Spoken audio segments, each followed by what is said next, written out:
Hello दोस्तों, नमस्कार।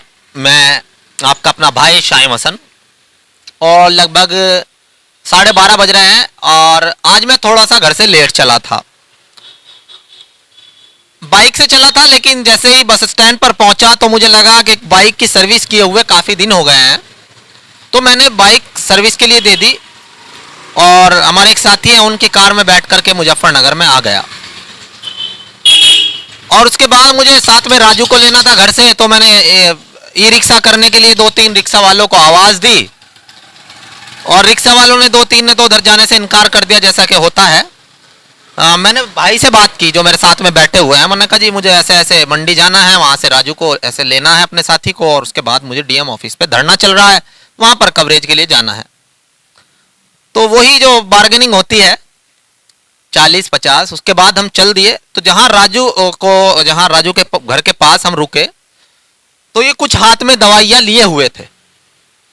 मैंने उन दवाइयों के बारे में पूछा कि क्या मामला है भाई, किस चीज़ की दवाई ले रहे हो? ऐसी बातचीत करने के मेरी आदत है बातचीत करना। तो इन्होंने जो मुझे बताया वो दिल को दहला देने वाली कहानी के लिए मैं आपके पास आया हूं, और मुझे उम्मीद है कि ये कहानी, ये बात, ये दर्द, ये दुख, ये सिस्टम की एक ऐसी कहानी जो कि वास्तव में आपको भी रुला देगी।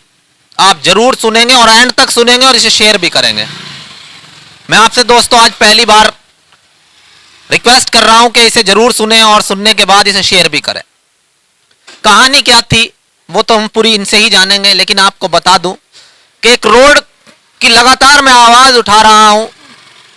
उस रोड पर शमशान भी है, कब्रिस्तान भी है, दुकान भी है, मकान भी है, आना जाना भी है, और दो रोड का लिंक वो करता है। मेरठ रोड जो रुड़की चुंगी की तरफ जाता है उसका, और एक रोड जहां को कावड़ आती है अक्सर बाईपास से सीधा, जो बड़ी बजेड़ी रोड आ रहा है, उसका वो लिंक करता है। और वहां से वो पूरा कोई 1-1.5 किलोमीटर का टुकड़ा है, पूरी तरीके से ध्वस्त है।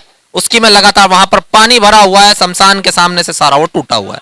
उसकी कई बार मैं आवाज उठा चुका हूं। और उसका शिकार कौन हुआ? एक ई रिक्शा वाला जो अपने घर से अपने बच्चों के रोजी रोटी के इंतजाम के लिए निकला था, लेकिन उसे नहीं पता था कि उसका सब कुछ लुट जाएगा आज। चलिए जानते हैं क्या थी कहानी। क्या नाम है आपका? अब्दुल सत्तार। अब्दुल सत्तार, जैसे क्या आप बता रहे थे कि आपके जो पैर में ये चोट वगैरह लगी है, इस किस तरीके से लगी थी? पूरा पूरा मामला बता। वो सड़क खराब हो रही थी, पानी भर रहा था, और जिस टाइम मैं रिक्शा ले गया तो क्या था रिक्शा में? कपड़ा भर रहा था, तो रिक्शा पलट गई, तिरछी हो गई। मैं नीचे उतरा, वो सिमली नहीं, वो मेरे पैर पे गिर गई। मेरे पैर के टुकड़े 2 हो गए। फिर मैं सरकारी अस्पताल में ले गया मुझे बेहोश को। फिर कहने लगा डॉक्टर साहब नहीं है यहाँ पे, 2 दिन में आएंगे। फिर वहाँ से प्राइवेट में ले गए। प्राइवेट वाले उन्होंने क्या प्राथमिक उपचार दिया था वो बताएं। आप कुछ बता रहे थे। वो सरकारी वालों ने, हाँ, क्योंकि आपके पैर में जो चोट में पानी भरा हुआ था उसकी सफाई वगैरह उन्होंने सफाई नहीं करी थी, इसमें टंकी नहीं लगा दिया बड़े बड़े से, बस चालू कर दिया। कहला डॉक्टर 2 दिन में आएंगे, 2 दिन के बाद देखेंगे तुम्हें। फिर इनमें खून नहीं थम रहा था, तो इसलिए घर वाले बच्चे मुझे प्राइवेट में ले आए। प्राइवेट वालों ने इसमें सफाई उपाई करके राड गिर के फिर इसमें इन्फेक्शन बन गया। इन्फेक्शन नहीं थमा, फिर सर्जरी, पैर की सर्जरी हुई। फिर सर्जरी हो गई, फिर भी इन्फेक्शन नहीं थमा। फिर दिल्ली रह गया सफदरजंग हॉस्पिटल में, वहाँ 15 दिन रहे। 15 दिन के बाद लॉकडाउन लग गया। लॉकडाउन से कहने लगे डॉक्टर साहब, कहने लगे अपने अपने घर जाओ भैया। फिर वहाँ से आए, फिर आनंद हॉस्पिटल में 6 महीने दवा चली, बोपट्टे के पास जो है। फिर अंसारी रोड पे डॉक्टर जमील है हड्डी वाले, उसके 6 महीने दवा चली। और बाकी रजा फारूकी के 2 महीने दवा चली है, जिन्हें सर्जन थे। अब अंसारी रोड पे दवा चल रही है जी। किसके यहाँ से? परवेज आलम जो हड्डी रोग विशेषज्ञ। हाँ जी। इस पूरी प्रक्रिया में इसमें कितना समय लगा, कितने दिन लगे, कितने दिन तक आप बेरोजगार रहे? 3 साल हो गए जी। 2.5 साल तक बिल्कुल खाट पे पड़ा रहा हूँ। अब 5-4 महीने से मैं रिक्शा चला रहा हूँ। मैंने दर्पण भी दिया था, सरकार से दुआई लगाई थी कुछ मदद करे, वहाँ से भी फ़ोन आ गया, कह लगा कुछ नहीं होएगा तुम्हारा। तो बस अब रिक्शा चलाना चालू करिए। क्या क्या कितना पैसा लग गया, कैसे कैसे व्यवस्था हुई, जरा सा हमारे दर्शकों से बात करें, शेयर करें, बताएं। 2 डंगर थे, वे बिक गए। जो घर में घर वाली की चीज़ बसत थी वे बिक गई। अब घर में कुछ भी नहीं रहा। अब रिक्शा चलानी पड़ रही है मजबूरी में। सब जो है खाली एक मकान बचा है अब। मकान नहीं है जी, बस और तो कुछ है नहीं। अब थोड़ी बहुत रिक्शा चलाते हैं, दाल रोटी खाते हैं, फिर अपने घर चले जाए, क्योंकि पैर में दुखन होती है, इसलिए चल नहीं पाती। तो ये अब्दुल सत्तार है जो सड़क हादसे का शिकार हुआ। एक ऐसी सड़क जो बिल्कुल मुजफ्फरनगर के बिल्कुल नजदीक है। साहब उस सड़क के लिए मैं कई बार आवाज उठा चुका हूं।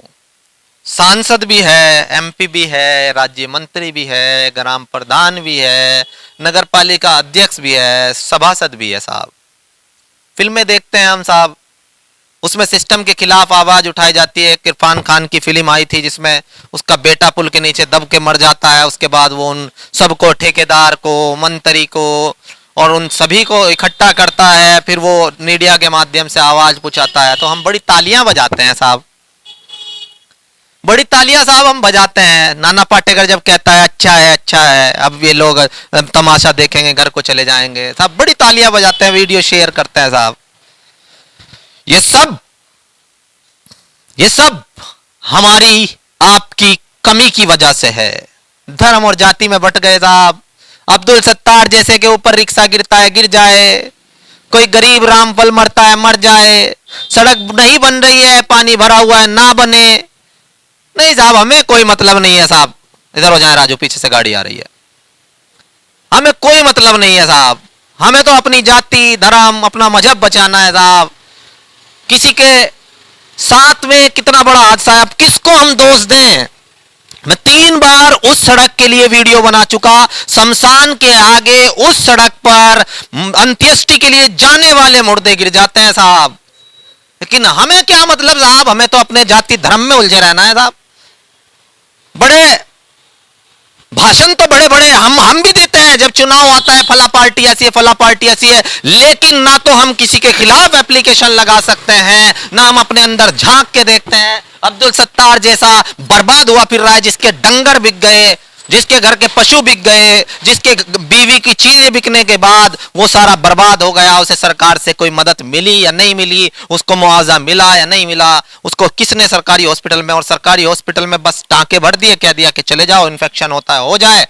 न जाने कितने लोग उस सड़क के शिकार हुए होंगे। लेकिन हमें क्या मतलब, हमें तो साहब मजे से अपना चुनाव आएंगे, अपनी जाति के प्रत्याशी को वोट कर देंगे। ना इस वीडियो को आप आगे बढ़ाएंगे, ना अब्दुल सत्तार का दर्द आपको दिखेगा। जब आप पर खुद पड़ेगी ना, तब आपको मालूम होगा कि इस सिस्टम का सब शिकार हो रहे हैं।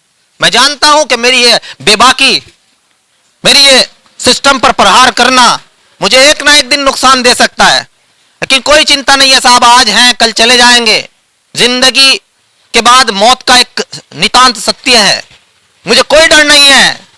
लेकिन उस सिस्टम को आज अब्दुल सत्तार जैसे इसने अपना पेड़ दिखाया ना, 6-7 महीने से बेचारा आ तो रहा है, लेकिन इस दर्द से कर्रा रहा है, दवाइयां कैसे कैसे कर रहा है। 2.5-3 साल तक ये बेरोजगारी की अवस्था में पड़ा रहा। कितना दर्द इसने झेला होगा, कहां से पैसों का प्रबंध किया होगा, क्या किया होगा। लेकिन साहब नहीं, ना वो सड़क बनेगी। और उस सड़क के लिए मैं भाई खुद 2-3 बार बता चुका, कोरोना काल में गंदगी रही वहां सब कुछ, लेकिन नहीं बनेगी साहब। क्योंकि हो सकता है कि वहां विवाद चल रहा हो कि सांसद का एरिया है, एमएलए का एरिया है, प्रधान का एरिया है, या सभासद का एरिया है, नगर पालिका अध्यक्ष का। लेकिन आप सब लोग अपने काम में व्यस्त रहिए, आप सत्ता का सुख भोगिए, आप मजे लीजिएगा, आपको कोई मतलब नहीं है साहब। अब्दुल सत्तार जैसे, रामपल जैसे, रामवीर जैसे, मुझ जैसे न जाने कितने ऐसे लोग होंगे जो रोज वहां को गुजरते हैं। किसी के कपड़े गंदे होते हैं, किसी के चोट लगती है, लेकिन कोई मतलब नहीं है ना आपको तो सिर्फ अब वोट लेने आएंगे। आपकी आवाज कितनी मीठी हो जाएगी, मजा आएगा सुनने में भी। किसी को भाई बताएंगे, किसी को चचा बताएंगे, किसी को जाति का बताएंगे, किसी से पुरानी रिश्तेदारी निकलेगी। शर्म कीजिएगा, शर्म।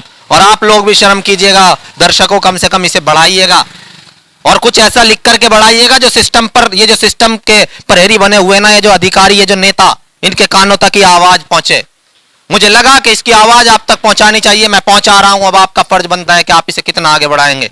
इसी तरीके से लगातार मेरी कोशिश बेबाकी के साथ जारी रहेगी और आप तक आवाज पहुंचाता रहूंगा। मैं अपने साथी राजू नयाल के साथ, India plus news, Muzaffarnagar. India plus news, सिर्फ वही जो सही।